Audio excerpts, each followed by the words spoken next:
এরপরে UN secretary জেনারেলের সাথে মিটিংটা ছিল সবচেয়ে গুরুত্বপূর্ণ আজকে মিটিং, আজকের কনটেক্সটে।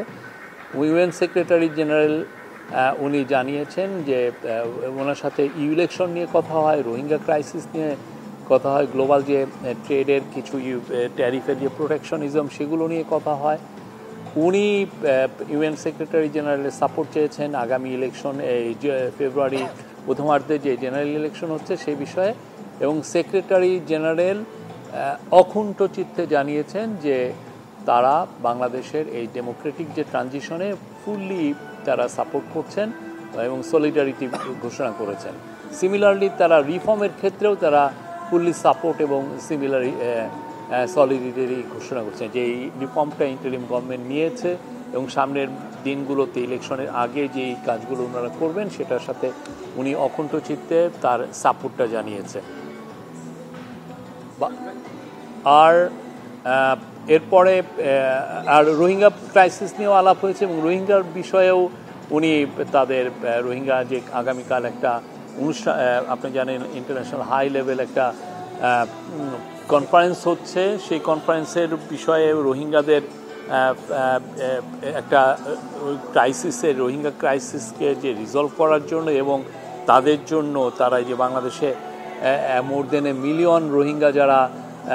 বিভিন্ন শেল্টারে আছে, ক্যাম্পে আছে, তাদের জন্য উনি পূর্ণ সমর্থন এবং পূর্ণ সলিডারিটি জানিয়েছেন। রোহিঙ্গাদের এখন কি অবস্থা, রাখাইনে তাদের কি সমস্যা তারা ফেস করছে, এই যে গত 1.5 বছরে যে 1.5 লাখ রোহিঙ্গা বাংলাদেশে ভায়োলেন্স থেকে পালিয়ে এসছে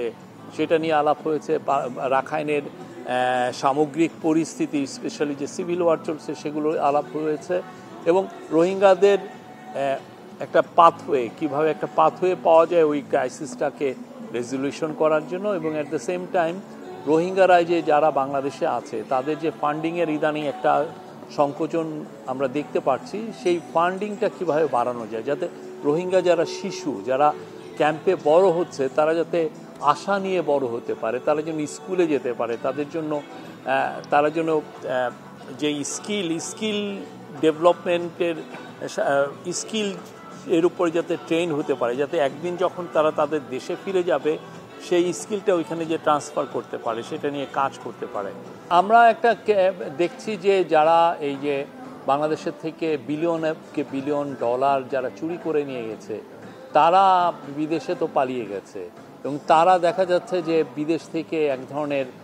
অর্কেস্ট্রেটেড মুভ নিচ্ছে যে বাংলাদেশের ইলেকশনকে বাংলাদেশে কীভাবে ডিস্টেবিলাইজ করা যায়, বাংলাদেশ নিয়ে তারা হাজার হাজার ডিসইনফরমেশন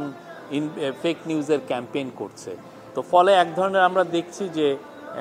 পতিত স্বৈরাচার তার দোসরগুলো এবং তাদের সাথে অ্যালাইড যারা ইন্টারন্যাশনাল ফোর্সেস আছে তারা মিলে একটা মানে খুবই ওয়েল অর্কেস্ট্রেটেড মুভ যে এই ইলেকশনটাকে কীভাবে বানচাল করা যায়, এই ইলেকশনকে কীভাবে প্রশ্নবিদ্ধ করা যায়, এরকম একটা আমরা মুভ দেখছি। সেই বিষয়ে আমরা সতর্ক আছি, আমরা কাজ করছি